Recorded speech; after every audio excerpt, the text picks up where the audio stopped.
sommes avec Jean-Pierre Denis. Jean-Pierre Denis, j'ai une grande joie à recevoir à la Procure. C'est un ami de la Procure, et la Procure est ami de la vie, dont il dirige la rédaction avec le talent que l'on sait. Et donc on est très heureux de recevoir Jean-Pierre, qui, après un magnifique recueil de poèmes dont on a dit beaucoup de bien dans nos murs, publié chez Hatzelem il y a quelques mois, dans un registre plus attendu, mais le contenu ne l'est pas. En tout cas, ceux qui le lisent pouvaient attendre quand même des choses qui ressemblaient à ça. Un essai, donc, aux éditions du Seuil, Pourquoi le christianisme fait scandale. Alors, c'est un livre, je peux le dire tout de suite, qui m'a beaucoup enthousiasmé. Un livre qui donne un coup d'air frais et un peu piquant parfois dans un panorama qui est celui du christianisme, du catholicisme aujourd'hui. Moi j'ai envie de poser une première question à Jean-Pierre, toute simple. Ça vient d'où cette idée de livre? Quelle est l'idée qui a été première dans ce travail? Parce que c'est un vrai travail, c'est un livre qui embrasse beaucoup de choses, qui est à la fois un essai avec un ton et avec de la vigueur, mais aussi avec beaucoup de réflexion, beaucoup de références, donc beaucoup de travail, je suppose, derrière. Ça a été quoi votre première idée au départ, quand vous avez eu cette pensée de faire ce livre? Bonsoir d'abord, merci de m'accueillir. Je suis très impressionné d'être au milieu de tous ces livres, encore un livre au milieu de tous ces livres, quel livre.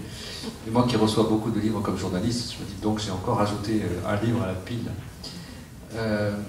Tout simplement, mon expérience de journaliste, d'observateur du fait religieux depuis une quinzaine d'années me fait me poser la question de la place du christianisme, du devenir du christianisme, et je dirais la question qui est posée au-delà du constat sociologique que tout le monde connaît sur le déclin annoncé, constaté, voire l'enterrement de première classe du christianisme.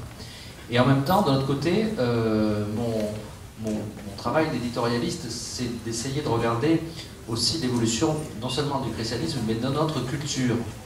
Et quand je parle de culture, je ne parle pas seulement de littérature, d'art, mais de toutes les formes de la culture contemporaine, la publicité, les questions de société, enfin tous ces domaines-là. Et j'en suis venu à ce constat finalement tout simple, que peut-être vous avez d'ailleurs déjà pu faire de votre côté, c'est que la culture contemporaine, la culture d'aujourd'hui, c'était pour l'essentiel le triomphe des contre-cultures des années 60 et 70. C'est une évidence absolue qu'on constate là aussi dans tous les domaines. Bon, la sexualité évidemment, le triomphe des contre-cultures, la mode, le droit, peut-être même la politique, jusqu'à l'Élysée, peut-être même d'ailleurs. En tout cas, les contre-cultures sont partout dans la culture, elles sont devenues la culture. Et ça c'est un triomphe qui est un peu amer, qui est même, à mon avis, assez tragique d'une certaine façon, parce que, eh bien, en s'installant au cœur de la culture, elles sont finalement dues, par certains côtés, se renier. Et je donne deux exemples qui m'ont frappé. Le premier, c'est celui de Google, Utopie.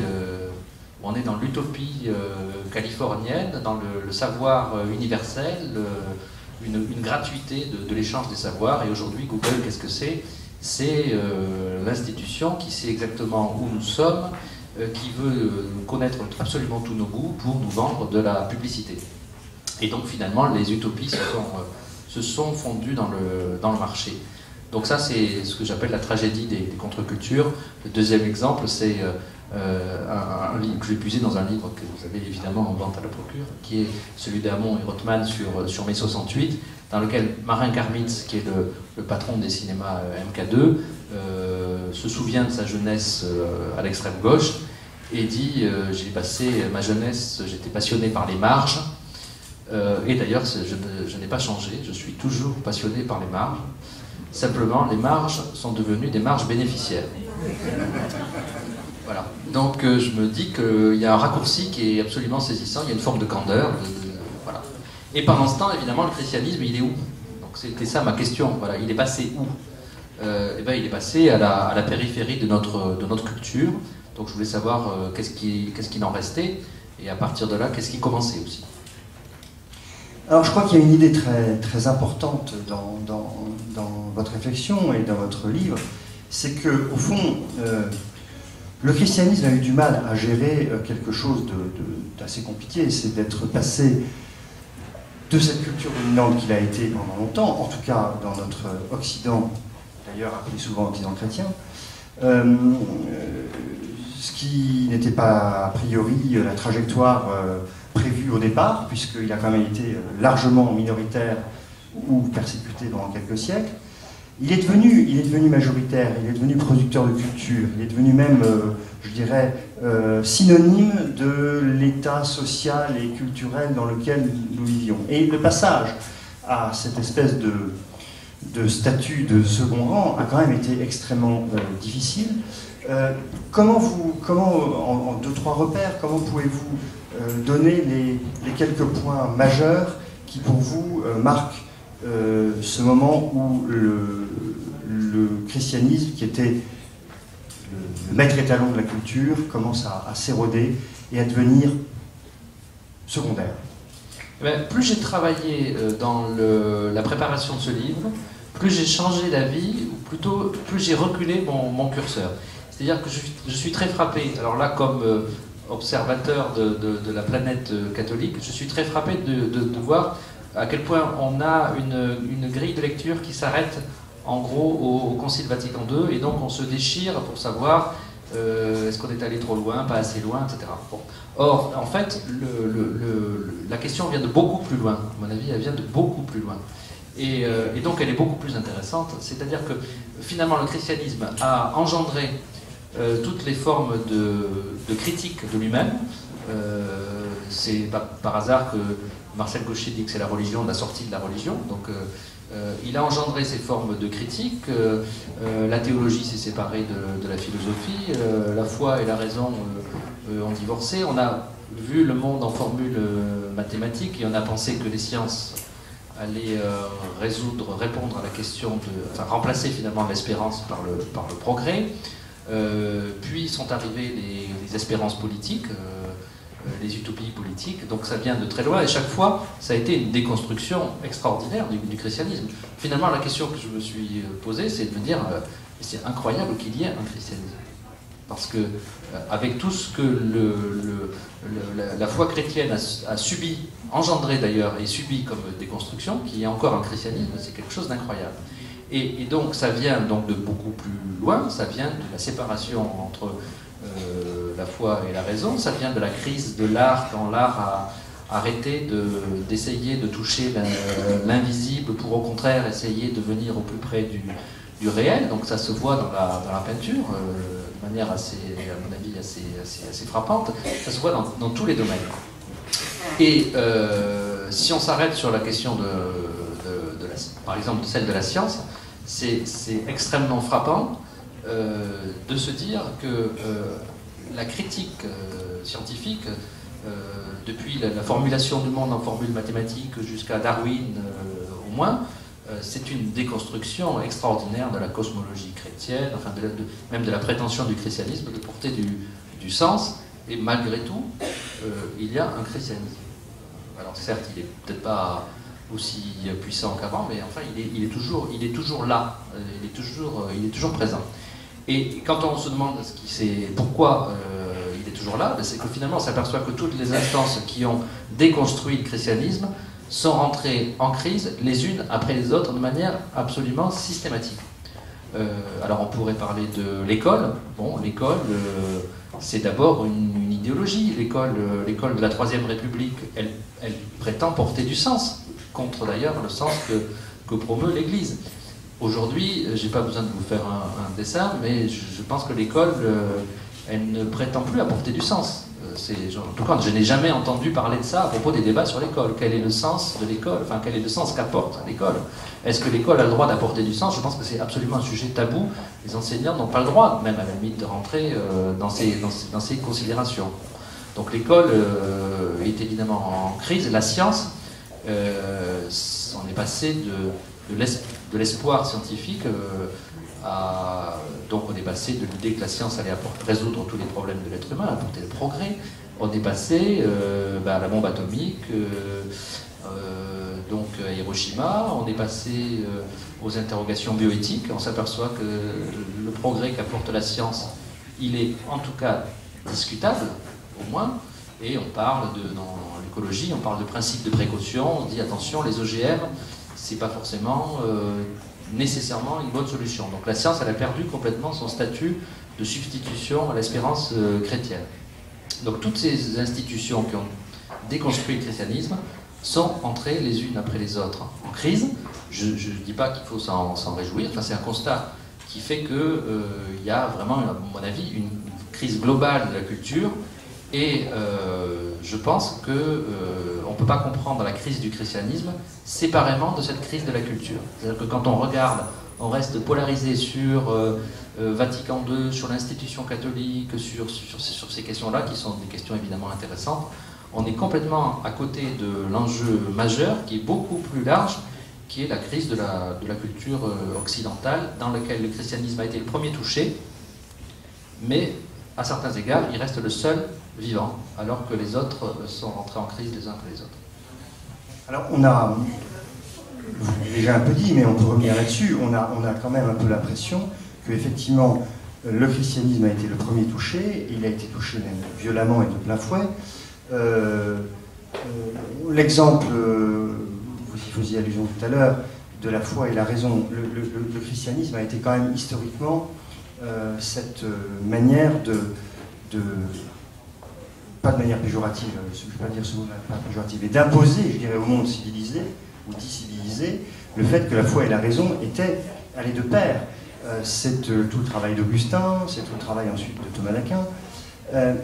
Et tout d'un coup, enfin, assez brutalement, il y a quand même une sorte de raz-de-marée qui fait que non seulement il y a un divorce entre la foi et la raison, mais aujourd'hui même, pour beaucoup de nos contemporains, la foi c'est totalement irrationnel, c'est de l'ordre de la stupidité, c'est bon. Pourquoi est-ce arrivé? Est-ce que c'est pas parce que, est-ce que finalement le fait d'être entre guillemets producteur de culture, donc au pouvoir d'une certaine façon et de multiples façons, est-ce que ça n'a pas été le pire service que l'histoire a rendu au christianisme ou que le christianisme s'est rendu à lui-même? C'est un petit peu ce qu'on se demande en finissant le livre. Oui, il y a une sorte de logique incroyable. C'est une logique d'auto-éclatement finalement. Cela dit, moi, je pense que la foi, certes, la foi est en crise, mais d'une certaine façon, la raison encore plus. La raison encore plus, au moins depuis les totalitarismes. Il y a quand même la rationalité est en question. Donc voilà, moi je trouve que la crise elle est plutôt à la limite du côté de la raison que du côté de la foi. Du côté de la foi, le problème c'est pas la disparition de la foi, c'est sa mutation dans des formes d'irrationalité sauvage, néo-païenne, ou purement dans le matérialisme et le consumérisme. Voilà. Mais, on retrouve la foi dans les idoles, qui peuvent être les footballeurs. Enfin là, les idoles ont un tout petit peu pris du plomb dans l'aile cet été, mais sinon, il y a quand même, on voit ça. Vous évoquez aussi toute une série presque de parodies du triomphe ancien du christianisme, notamment. Vous dites qu'il y a des tas de rituels, il y a des liturgies profanes et païennes qui sont partout. En réalité, on a l'impression que sur le terreau de la décomposition du pouvoir culturel du christianisme, un certain nombre d'irrationalités ont surgi derrière un discours apparemment rationnel. Il y a quand même là un nœud très... C'est pour ça que je pense qu'il n'y a pas du tout une crise, une disparition de la foi. Si vous voyez ce qui s'est passé autour de la mort de Michael Jackson, c'est quand même extrêmement intéressant. Il y a eu un véritable culte planétaire autour de cette mort qui a été, on va dire, mise en scène. Enfin, il fallait regarder la façon dont les obsèques se sont déroulées. Je n'ai pas besoin de revenir sur tout ce qui se passe autour du football. Donc il y avait évidemment des cultes qui sont des cultes de substitution, simplement qui ne se donnent pas comme des cultes, donc on ne les voit pas, mais ils sont absolument évidents. Mais je voulais juste donner un exemple sur la crise de ces institutions multiples. Un exemple qui me venait à l'esprit récemment en entendant parler des problèmes de l'armée française en Afghanistan et du fait que des familles commençaient à se retourner contre l'État parce que leur enfant est mort en Afghanistan. Ce que je peux évidemment très bien comprendre, mais au même moment, j'ai des enfants petits, et j'avais une de mes filles qui, j'essayais de lui faire comprendre pourquoi mon grand-père avait été éduqué dans l'idée que c'était absolument normal de partir à la guerre de 14 pour tuer des Allemands. Et elle n'arrivait pas bien à comprendre comment ça pouvait être logique, et avoir sa logique. Et j'ai essayé de lui faire comprendre qu'on avait éduqué la génération de mon grand-père dans la perspective de faire son devoir absolu, qui était de l'ordre de l'évidence, qui était d'aller récupérer l'Alsace et la Lorraine, et qu'il fallait mourir pour ça. Bon, voilà encore une institution qui s'appelle l'armée, et qui est dans une crise incroyable. Incroyable. Il n'y a plus de service militaire. Alors, encore une fois, je ne porte pas des jugements de valeur. C'est pas la question de savoir. Je suis évidemment plutôt content qu'on aille plus se battre contre les Allemands, mais je constate que les choses ont radicalement changé dans cette institution qui est celle qui peut le moins changer. Voilà, c'était un autre exemple qui me venait récemment à l'esprit.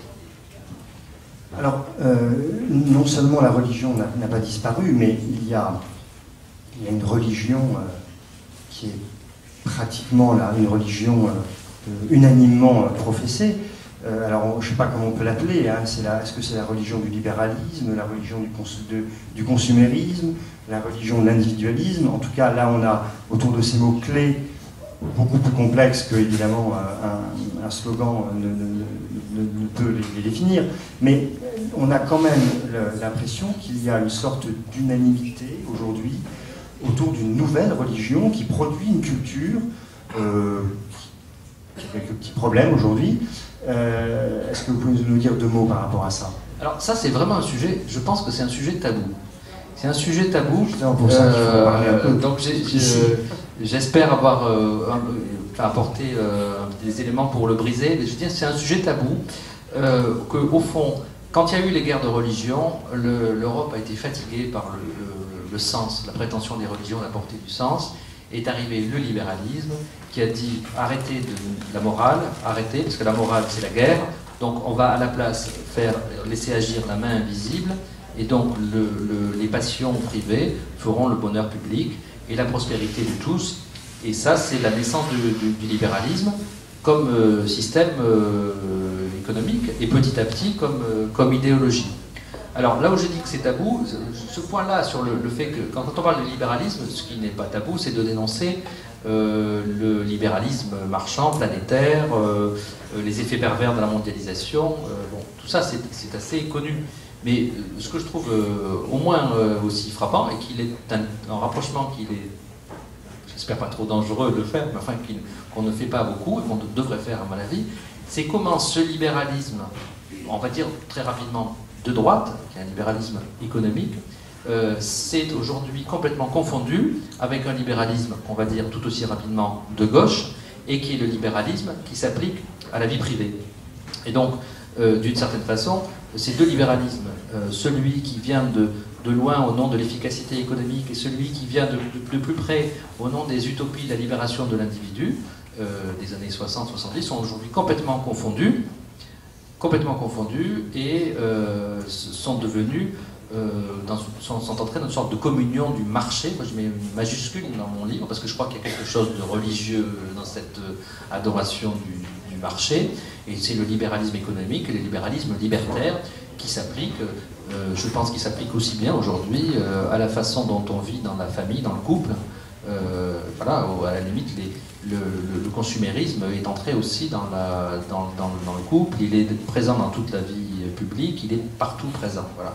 Et je pense que, alors c'est là que j'en viens quand même au christianisme, puisque c'est de ça qu'il s'agit. Je pense que la seule instance critique par rapport à ça, c'est le christianisme. Et alors de temps en temps, ça émerge dans le débat public, et on dit, ah bon, les chrétiens ont quelque chose à dire sur les Roms, on ne savait pas. Alors, ben oui, ils ont quelque chose à dire sur les Roms, mais ils ont parfois des choses à dire sur un certain nombre d'autres sujets, qui vont être par exemple la fin de vie.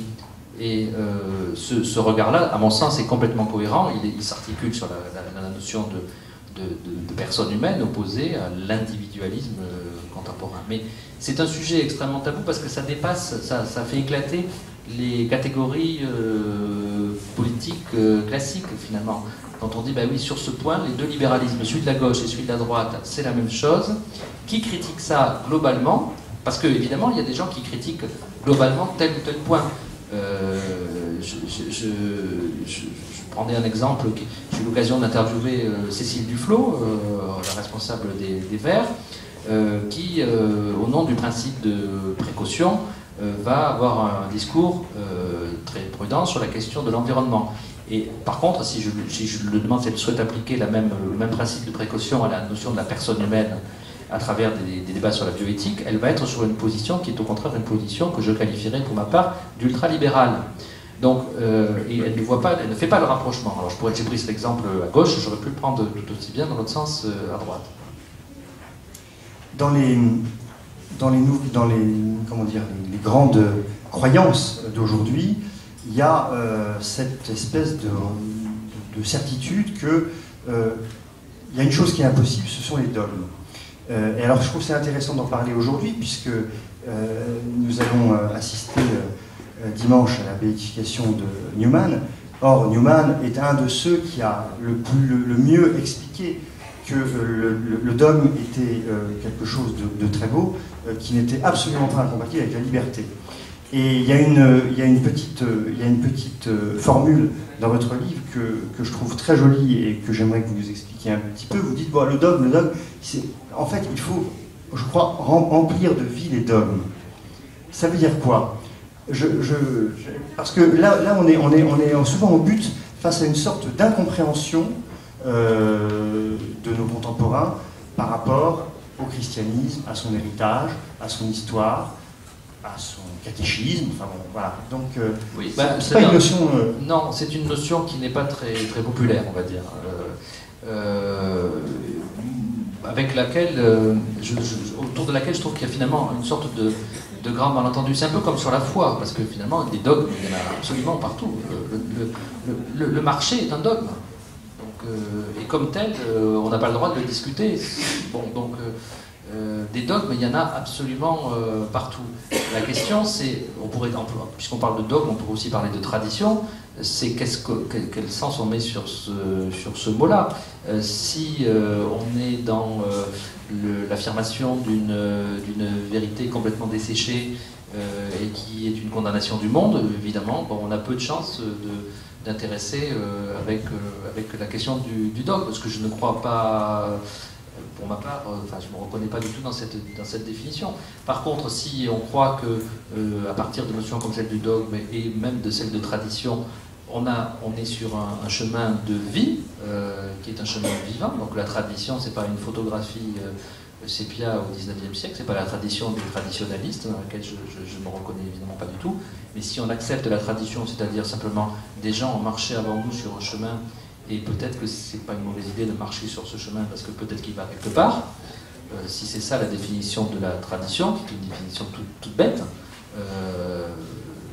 je pense que ça peut intéresser des gens qui en ont marre de marcher dans les broussailles, qui ont envie tout d'un coup se dire ben oui, pourquoi pas marcher sur un chemin en espérant qu'il va me conduire quelque part. Voilà. Donc c'est ça. Bon, mais je pense que le dogme d'une société sans dogme, il faut le faire voler en éclats et de dire ben oui, le christianisme est un dogme. Récemment, quelqu'un m'a dit mais c'est vrai que le christianisme dans le fond c'est assez intéressant, mais j'ai un problème avec l'incarnation.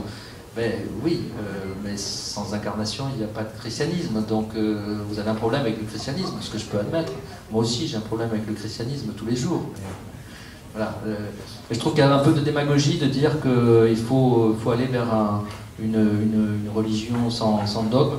Alors là, je pense d'ailleurs qu'il y a deux erreurs symétriques qui sont l'une serait qu'il faut dissoudre tous les dogmes pour rejoindre notre société qui ne veut pas de dogme. Je crois que c'est tout à fait illusoire parce qu'on trouvera toujours d'autres dogmes que de substitution.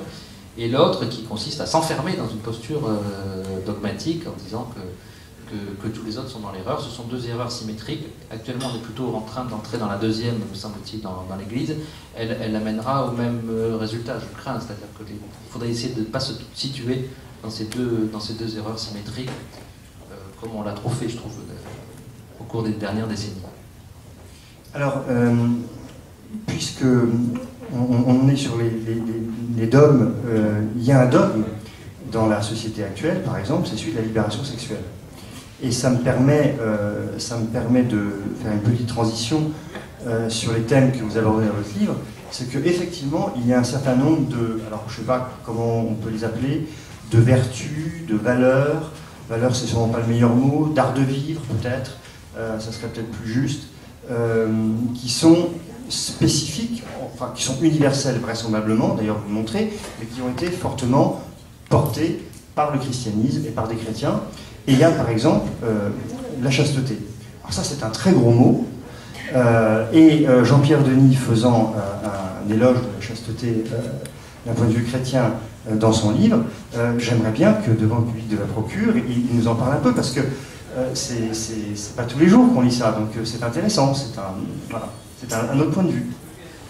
C'est-à-dire, je me suis employé à ramasser, je disais tout à l'heure en aparté, je me suis employé à ramasser dans la poubelle de notre société un certain nombre de valeurs que j'ai appelées les valeurs faibles, parce que ce ne sont pas des valeurs arrogantes, dominatrices, ce sont des valeurs plutôt dévalorisées, pas reconnues, pas très glamour. Ce sont des, donc voilà, j'ai ramassé ça dans la poubelle exactement comme on avait fait d'ailleurs dans la vie il y a quelques mois un reportage sur les gens qui vont ramasser des choses dans les poubelles, soit parce qu'ils n'ont rien à manger, soit parce qu'ils en font une sorte de démarche écologique, de résistance justement au consumérisme. Des gens qui vont glaner dans les poubelles. Alors, moi je suis allé un peu glaner dans les poubelles de la culture. Et je me suis dit, qu'est-ce que je vais ramasser là-dedans, qui sont des valeurs ringardes, tout à fait démonétisées, qui ne sont plus en circulation, mais qui peut-être peuvent avoir un certain intérêt, en tout cas, qui sont des valeurs contre-culturelles.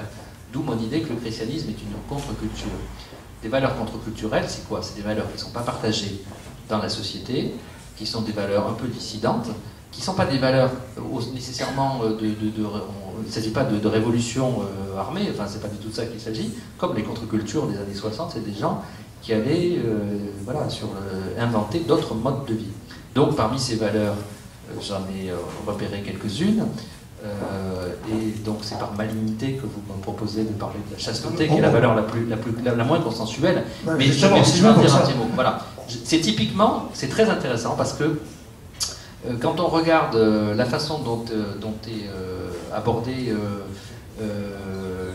la question de la pédophilie dans l'Église et la question du célibat des prêtres, le constat que je fais, évidemment, mais vous l'avez fait de votre côté, c'est que c'est une notion qui n'est absolument plus partagée, y compris par la majorité des catholiques. Bon. Ça, tous les sondages le montrent de manière absolument claire. Voilà. Donc la question de la chasteté, elle est évidemment plus du tout partagée. Alors je dis ça de manière un peu provocatrice. Au fond, une jeune fille qui voulait contrarier sa mère à l'époque, qu'est-ce qu'elle pouvait faire si ce n'est faire l'amour avant le mariage? Et aujourd'hui, une jeune fille qui veut contrarier sa mère pour montrer qu'elle va faire tout à fait le contraire de ce qu'elle a fait, qu'est-ce qu'elle peut faire? Et c'est dire qu'elle va attendre de s'être mariée pour faire l'amour pour la première fois. Et là, elle a au moins autant de chances d'exaspérer sa mère que dans les générations précédentes. Alors, vous comprenez que c'est un peu une provocation, il faut prendre ce que je dis avec un peu d'humour. Quoique, j'ai eu l'occasion d'avoir une fois, j'ai participé à une émission de radio où on parlait de l'Église et de la sexualité, et effectivement, il y avait deux auditrices qui ont pris la parole, qui étaient de deux générations différentes, qui ont dit à peu près ça. Donc on sentait que l'une avait vécu l'Église comme oppression, l'empêchant d'être heureuse, d'être libre dans sa sexualité, et avait dû se révolter contre, ce que je peux parfaitement comprendre. Et l'autre vit dans une époque dans laquelle la sexualité est absolument omniprésente, obligatoire, présente partout, et donc qu'est-ce qu'elle fait par rapport à ça? Comment elle se situe par rapport à ça? Voilà. Donc c'est très, très vite dit, mais je relève un certain nombre de valeurs. Parce que voilà. Je voulais pas juste parler de la chasteté, mais ça m'intéressait quand même de commencer par le plus hard, si je peux dire. Il y en a une très belle que vous citez, qui est la fragilité. Et là, c'est vrai que ça fait écho à des des expériences dans le christianisme qui est loin d'être mort, parce qu'il y a des expériences extrêmement belles et ça en fait compte. Je pense qu'à l'œuvre de Jean Vanier, par exemple, que vous citez dans votre livre, L'Arche. Là, pour le coup, on est au cœur de ce que le christianisme peut apporter en termes de modèle contre-culturel, comme vous dites, ou de respiration, tout simplement, dans un monde où, c'est vrai, quand on court après le taux de marge, eh bien, on est plus dans l'éloge de la force que dans celui de la faiblesse ou de la fragilité. Et là... C'est là que, finalement, la fragilité, c'est pas une valeur beaucoup plus populaire en réalité que la valeur de chasteté dont je parlais juste à l'instant, en réalité. C'est pas une valeur, on est dans une société de performance. Enfin, ce qu'on recherche, c'est partout, c'est d'être de plus en plus performant. Donc, la question de la fragilité, on parlait de Jean Vanier, je ne suis pas sûr que la place de la personne handicapée mentale dans notre société soit extrêmement viable aujourd'hui, alors que l'horizon qui est promis, c'est grâce à toute forme de diagnostic d'éviter que des enfants trisomiques naissent. Donc on est vraiment dans une valeur qui ne va pas non plus de soi. Et je pense qu'elle ne va de soi pour aucun d'entre nous, de toute façon, pas plus que la précédente. Donc, mais de fait, c'est une valeur qui retrouve, je crois, une pertinence globale dans un contexte de crise écologique. On découvre la fragilité de notre planète. Et là, je me dis, tiens, ce qui est intéressant, c'est que ces valeurs ringardes, elles ont une pertinence, une force d'innovation, de contradiction et d'innovation dont on va avoir besoin. Et l'enjeu, c'est pas de dire, nous, les chrétiens, nous sommes très forts, nous sommes chastes. Ben non, nous ne sommes pas plus chastes que les autres. Nous aimons la fragilité. Non, nous ne sommes pas plus comme les autres, nous avons nos fantasmes de puissance, etc. Nous ne sommes pas meilleurs que les autres. Par contre, nous sommes porteurs de valeurs qui sont des très belles valeurs, la chasteté, la fragilité, la gratuité, la ritualité, les rites, oui, le sens de la tradition, le don, qui sont des valeurs qui seraient extrêmement utiles pour essayer de rendre notre société plus humaine. Donc ce sont des valeurs tout simplement universelles. Et là on retrouve l'universalisme du christianisme, qui est le dernier universalisme. Il y a l'universalisme des droits de l'homme qui est un petit peu en crise aujourd'hui, mais il y a encore l'universalisme des valeurs chrétiennes. À travers ces valeurs, encore une fois que j'appelle valeurs faibles, parce que je ne veux pas qu'on les considère comme des valeurs dominatrices, et il faut les considérer avec humilité. Voilà. Et la valeur suprême, je pense que c'est le don, c'est-à-dire la valeur qui s'enracine là au plus profond, enfin, dans l'Eucharistie, et qui se transmet dans l'ensemble de nos pratiques sociales, si on peut, si on est dans un monde, si on est vraiment chrétien. Justement, on peut peut-être enchaîner là-dessus, parce que ça me paraît, il y a un mouvement dans le livre, et effectivement, après avoir évoqué ces différentes valeurs qui peuvent apporter quelque chose, et on y reviendra après, au monde dans lequel nous vivons aujourd'hui, vous faites aussi une sorte d'éloge de l'inutile en parlant de la liturgie, en disant que finalement, s'il y a quelque chose de pas utile, dans une société où l'utilité est quand même là aussi une valeur fondamentale, voire un dogme pour le coup, c'est bien ce moment partagé dans la liturgie, on ne produit rien, les gens qui y arrivent par hasard ne comprennent pas grand-chose. Enfin bon. Et effectivement, ce que vous dites, c'est qu'il y a cette présence. Et au fond, le christianisme, à vous lire, et je crois que c'est important, ce n'est pas seulement des valeurs, c'est avant tout une présence, et une présence dont chacun est le relais. Est-ce que c'est pas ça, au fond, plus que par des valeurs qui sont toujours un peu des idéologies? Oui, tout à fait. Ouais. Non, mais ça c'est vrai. Si on en reste au niveau des valeurs, de fait, c'est tout à fait vrai qu'on en reste dans une forme d'idéologie, même si c'est une forme un peu atténuée et pas vraiment politique. Mais enfin, ça appartient, ça ressort de l'idéologie de cette façon. La question, c'est évidemment pour nous, est-ce qu'on est face à une présence, qui est la présence du Christ. Enfin, est-ce qu'on est vraiment dans une religion de l'incarnation? Est-ce qu'on est vraiment là-dedans? Est-ce qu'on est vraiment dans cette possibilité du sens qui est obstruée un petit peu partout? Voilà. Est-ce qu'il peut y avoir du sens? Est-ce qu'il y a quelque chose qui est au-delà du visible? Et je me suis intéressé à cette question déjà à travers la peinture, et le fait que finalement on a bouché toutes les fenêtres qu'on avait ouvertes sur l'invisible. Dans l'icône, la fenêtre est sur l'invisible, mais aujourd'hui, quand on regarde dans l'art, il n'y a plus cette fenêtre sur l'invisible. Et donc, effectivement, le christianisme n'a de sens que si, au-delà de cette collection de valeurs dans lesquelles tout le monde peut se reconnaître, il y a la possibilité du sens.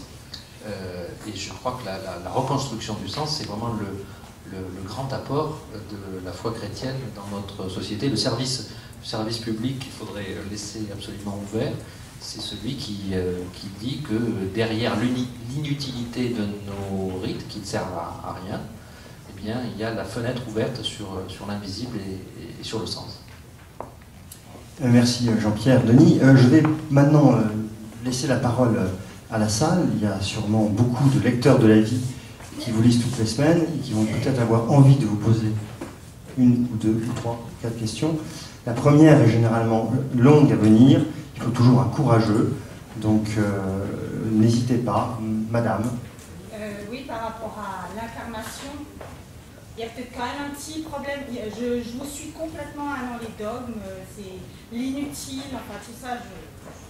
Parce que je pratique la danse, et la danse c'est un truc complètement inutile qui ne sert à rien du tout, et en plus dès que c'est fini, ça n'existe plus. Mais l'incarnation, je me demande si là, il n'y a pas un petit problème, qu'on ne s'est pas trompé, on a regardé Marie, enfin on a dit des choses sur Marie, et on n'a pas bien regardé Joseph, parce que Joseph, il a vu des choses à Noël, vous voyez, il a vu la lumière qui est devenue matière, et puis après on a raconté des choses sur Marie.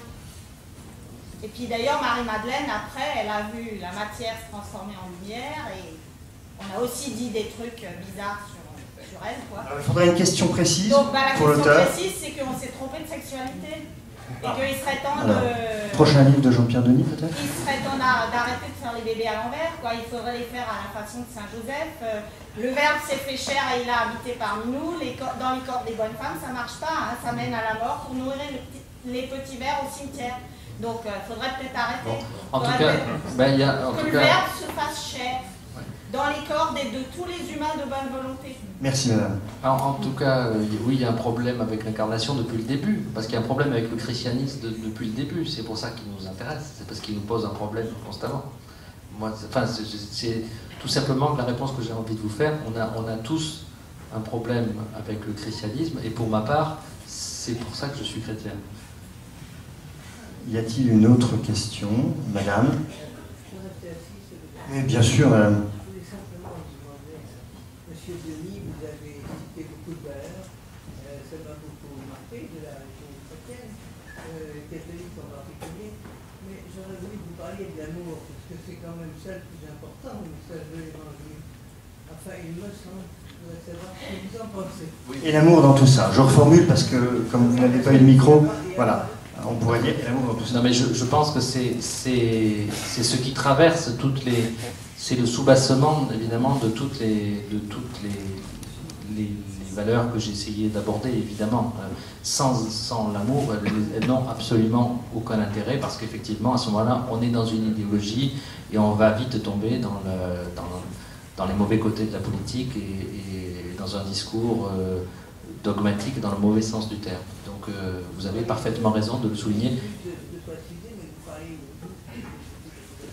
de Saint-Augustin qui a quand même dit aime et fais ce que tu veux. C'est bien ça. Oui. Saint-Augustin, Non, mais c'est évidemment, tu veux, oui. c'est évidemment le fondement de toutes ces valeurs, sinon elles n'ont aucun sens. Merci. Y a-t-il une autre question?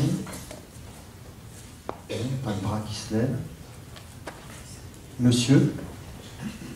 Je n'ai pas lu votre livre encore, mais vous parlez d'universalisme. D'accord? Je conçois effectivement que le christianisme est universaliste. Il y a d'autres religions aussi qui sont universalistes. Et comment est-ce que vous voyez justement la place du christianisme par rapport à ces autres religions et les rapports à ces autres religions? Bien sûr, il y a l'universalisme de l'islam. Et il y a l'universalisme du bouddhisme, même si on ne le voit pas toujours comme un universalisme, mais c'est évidemment un universalisme. Alors ça dépend quel est le sens de votre question, parce que moi je suis très frappé de voir qu'on est toujours en train de s'interroger sur sur le conflit possible entre ces universalismes, parce qu'effectivement il y a un conflit possible. Dans le cas du bouddhisme, il y a le fait qu'il repose sur des notions qui sont tellement, non pas opposées, mais sur d'autres bases que les nôtres, pour avoir vécu en Asie plusieurs années et m'être intéressé au bouddhisme, j'en suis extrêmement frappé. La notion de l'être qui est absente de la pensée chinoise, etc. Donc il y a un universalisme qui est complètement autre que le nôtre. Si on s'arrête sur la question de l'islam, si votre question c'est est-ce qu'il peut y avoir un choc de ces deux universalismes, j'ai envie de vous faire deux réponses. D'abord, encore une fois, les valeurs du christianisme, je ne vois pas en quoi elles sont un monopole des chrétiens. Je pense que dans le christianisme, elles sont enracinées dans la foi dans le Christ, mais évidemment, en tant que telles, je dirais, elles sont disponibles. La deuxième chose, c'est qu'on est souvent très vite dans la peur du choc des civilisations, on est très vite dans la peur de la conquête par les musulmans aujourd'hui, à l'heure actuelle. Moi, j'étais très frappé du débat, par exemple, sur les minarets en Suisse, quand les Suisses avaient peur qu'on construise des minarets, alors qu'ils ne vont pas dans leurs églises. Leurs églises sont vides. Et donc, plutôt que d'avoir une réaction de peur vis-à-vis de l'islam, il faut considérer que la présence de l'islam est une occasion extraordinaire de revenir vers ce que nous sommes, vers les sources de notre foi. Moi, c'est ce que le contact avec le bouddhisme m'a appris. Après avoir rencontré le bouddhisme, je suis revenu, grâce à ça, d'une autre façon, j'espère plus profonde, vers mon christianisme. Ben, je me dis que c'est aussi quand même un des soucis de mon livre, c'est qu'on est quand même dans une drôle de civilisation. On est la seule civilisation qui a renié son propre héritage, enfin, qui l'a si systématiquement déconstruit. Je ne vois pas d'autres exemples dans l'histoire des civilisations, à l'avoir systématiquement déconstruit. Et bon, on peut se dire qu'il peut être intéressant de revenir aux sources même de notre culture, pas dans une logique de bloc, de bloc contre bloc, simplement de revenir vers soi, être soi. On a de quoi faire. Je prends une autre question s'il y en a une. Non. Donc moi j'en ai une. Est-ce qu'on n'est pas arrivé, Jean-Pierre Denis, je vais tomber, ça doit être l'émotion, est-ce qu'on n'est pas arrivé à une situation qui est comme un petit peu un retour aux sources du christianisme, parce que finalement, quand on voit Saint Paul qui prêche devant les intellectuels grecs, au début on trouve son discours bien fichu, bien rationnel, enfin dès qu'il se met à parler de trucs invraisemblables comme la résurrection, on lui dit écoute, on t'écoutera un autre jour là-dessus. La manière dont un Cels parlait des chrétiens avec mépris, bon, ouais. À la fois quelque chose qui paraît très, très à la marge, très à la périphérie, parfois rejeté violemment. C'est peut-être une très bonne nouvelle au fond. Ah oui, la situation est excellente. C'est ce que je voulais vous entendre dire et développer. Je pense que la situation du christianisme n'avait pas été aussi bonne depuis longtemps. Parce que on est absolument débarrassé de l'idéologie de la puissance qui nous a obsédés. Ça y est, on sait que c'est fini. Donc ça y est, on peut passer à autre chose. On est débarrassé de cette idéologie de la puissance. Évidemment, il y a toujours quelques nostalgiques de la puissance, mais on est débarrassé. Et donc on est ramené à notre condition première. Et donc ça, c'est excellent, parce qu'on est enfin ramené à la question qui est celle du christianisme depuis les débuts, enfin depuis l'enseignement du Christ, et qui, depuis le début, effectivement, depuis Saint Paul, pose un certain nombre de problèmes. Je me suis intéressé, grâce au travail d'un érudit du 19e siècle, à la façon dont les intellectuels grecs et romains regardaient le judéo-christianisme, parce qu'en fait, ils faisaient la plupart du temps pas la différence. Et c'est très intéressant de voir avec quel mépris culturel de civilisés sophistiqués ils regardaient ce ramassis de gens un peu fous, pas très propres sur eux finalement, qui avaient un certain nombre de valeurs qui étaient des valeurs déjà de faiblesse, dans le monde romain. Donc on a la chance d'être revenu, alors on a une double chance pour l'instant, on est revenu à cette condition première, sans être dans un contexte de persécution, mais dans un contexte d'expression où on peut librement exprimer notre foi. Donc c'est vraiment, oui, je pense que la condition chrétienne n'a jamais été aussi bonne depuis longtemps. Parler de volonté de puissance, je reboucle avec ce qu'on disait tout à l'heure sur les dogmes. Il me semble que cette volonté de puissance, elle a été à la fois dans le fait de vouloir imposer par la force à la fois ses dogmes, et puis son modèle social, culturel. Ça n'a pas été ce qui a été le plus réussi, on peut le dire.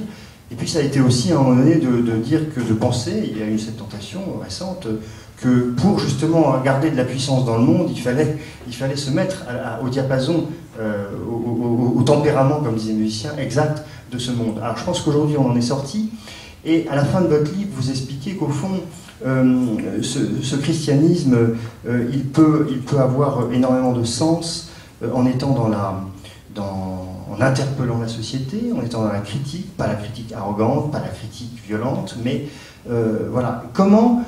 Mais concrètement, comment on peut arriver à tenir quand même, c'est un équilibre, en fait c'est une ligne de crête que vous tracez. Comment vous voyez les choses, par quel genre d'action, par quel genre de méthode pensez-vous qu'on peut arriver à cela, arriver à porter une parole critique, tout en n'étant pas dans la guerre des valeurs? C'est pas si simple au fond. Non, c'est vrai que c'est une ligne de crête. Et pour ma part, je vois mon expérience d'éditorialiste, je ne suis pas sûr de ne pas tomber d'un côté ou de l'autre de cette crête qui est finalement, d'un côté, c'est très difficile, c'est toujours très difficile. Là encore, c'est pour ça que c'est intéressant, c'est de ne pas tomber d'un côté dans des concessions un peu démagogiques à l'air du temps, pour être comme tout le monde, et de l'autre, de ne pas s'enfermer dans les certitudes de ceux qui ont la vérité absolue. Alors, je vois que de plus en plus de gens essaient de penser comme ça, ou de se poser la question. On organise la semaine prochaine à Lille les premiers états généraux du christianisme, où j'ai invité, mais de façon extrêmement large, des gens de toute sensibilité. Et j'ai été agréablement surpris de voir que sur cette base-là, sur l'idée de rentrer en dialogue avec le monde sans renier ses convictions, en essayant à la fois d'attester de ce que l'on croit et en même temps de rentrer en discussion, en transaction avec les autres, beaucoup aspiraient à ça. Donc je trouve, voilà, en tout cas c'est la question, beaucoup de gens essaient de se situer comme ça, c'est très difficile, ni dans la condamnation, ni dans la complaisance, ni dans l'enfouissement, ni dans la fuite hors du monde. Je vous dis tout à fait honnêtement, je ne suis pas sûr d'être toujours moi-même sur cet équilibre-là, mais je pense que c'est là qu'il faut tendre, en attestant tout simplement de ce que l'on croit. Mon expérience, d'ailleurs, dans le monde des médias, c'est que depuis quelque temps, c'est beaucoup plus accepté d'attester ce que l'on croit. Donc il y a un certain changement qui va avec la fin d'un certain nombre de stéréotypes, ou même peut-être de connaissances, d'ailleurs, à certains égards du christianisme. Donc c'est plus facile d'attester de ce que l'on croit, en toute humilité, mais avec une certaine clarté aussi. Merci Jean-Pierre Denis. On va arrêter notre conversation ici. Bravo.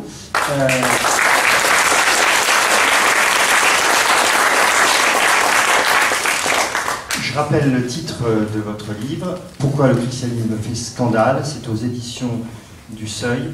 C'est un livre formidable, donc vous allez pouvoir maintenant le faire dédicacer par l'auteur.